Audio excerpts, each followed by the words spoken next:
independent. You Yes. must be interdependent, but not completely dependent on these tools. So you Yes. keep on learning. Only when you keep learning, you will go ahead. Yeah, yeah, yeah. ಅವ್ರು ಏನು ಹೇಳಿದ್ದು ಇನ್ನೊಂದು ಹೇಳ್ತೀನಿ, learning ಹೇಳಿ. begins in the womb and it only ends in the tomb. What a sentence. What a great sentence. ಮುಂಚೆಯಿಂದಾನೇ ಅದು ಕಲಿಕೆ ಅನ್ನೋದು ಶುರುವಾಗುತ್ತೆ. ನಾವು ಸ್ಮಶಾನಕ್ಕೆ ಹೋಗೋವರೆಗೂ ಅದು ಹ್ಮ್. ನಮ್ಮ ಜೊತೆನೆ ಬರ್ತಾ ಇರಬೇಕು. ಕಲಿಯೋದು ನಿಲ್ಲಿಸಿದ್ರೆ you will stop living. You must learn something or the other every day, something new. Yes, sir. There is a question from Kari Guli. How do you differentiate between cursive writing versus italics versus any other way of writing English?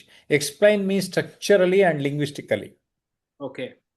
Cursive writing came from the copperplate style, which was written with a nib which could produce thick and thin lines, and they were all curls, and it had a lot of interesting sugary flourishes.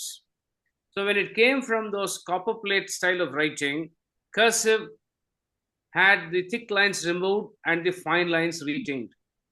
When you wrote faster human capacity, the speed of writing, when it increased, it malformed the letters. When you write the lowercase a in a hurry, it would look like U. You write G, it would look like Y. And if you have a strong influence from our own local languages, we write our local languages, Kannada agli, Telugu agli, between two lines, English between four lines. So the D, if the ascender is shortened, it looks like A. If the ascender is shortened, it looks like N. A lot of malformations happen in cursive.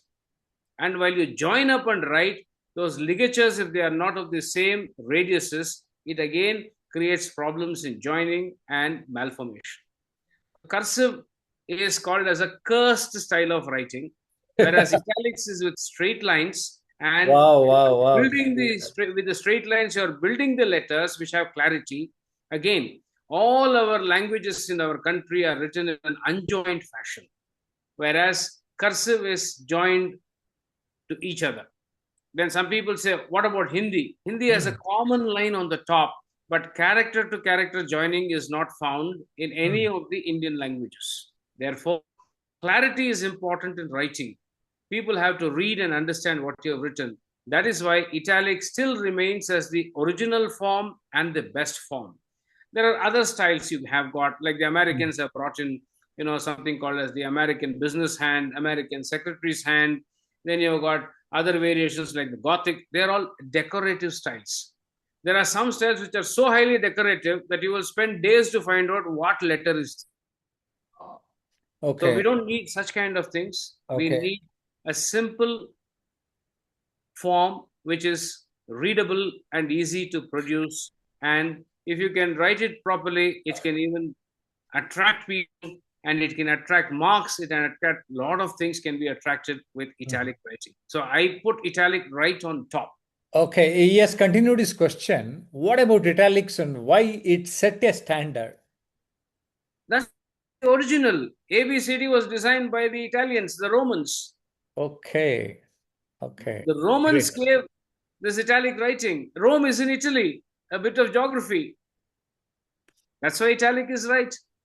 Yes. What a great answer. And there is clarity. Maestro. That's why you are calling us Maestro Janardhan. When you write in cursive, when you write something like, my dear, I used to give this, the D is opened, it looks like my clear. So when you write a letter, my dear, opening salutation, if it reads my clear, you're cleared off the person.